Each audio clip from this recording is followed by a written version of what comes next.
So how can we now use such an interface? Well, an interface, even though it contains no logic, is a type. That's really important, because that means that you can use it anywhere where a type is needed.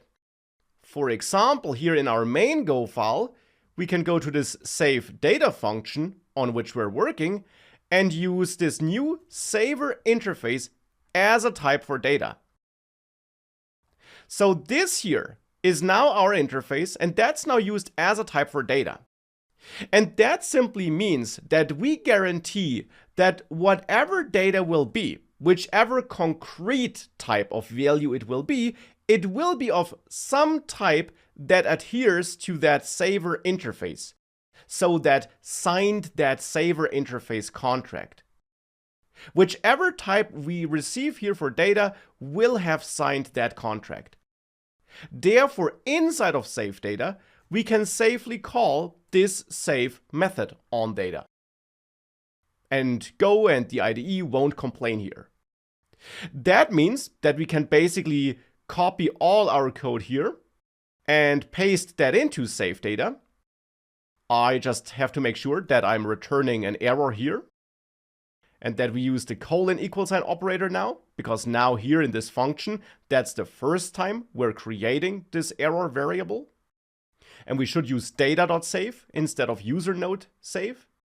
And here, if we have an error, I want to return that error. Otherwise, if we make it past this, I'll return nil. So we got all this logic in this new save data function now.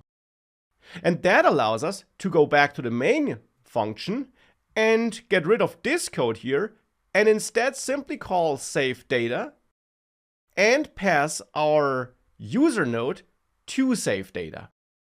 Now save data returns an error, so we should also handle that and check if we have an error, so if it's not nil, in which case I want to return and end the program.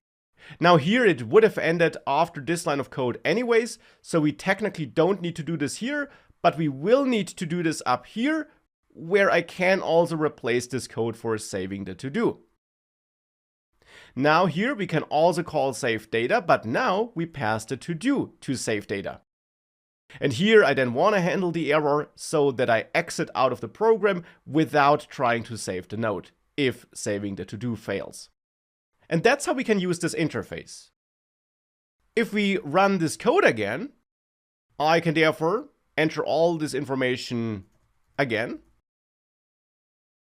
and everything works as before. I'm getting no errors. Instead, my files here are updated and contain the data I entered. So this all works, but why can I actually provide to-do and user node as input values for save data? Why is Go not complaining about that?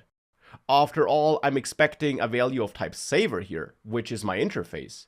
So why can I pass my struct values here? We can pass to-do and user node as values to save data, which wants a value of type saver, because this interface, the saver interface, simply says that a valid value must have a save method which takes no arguments and returns an error.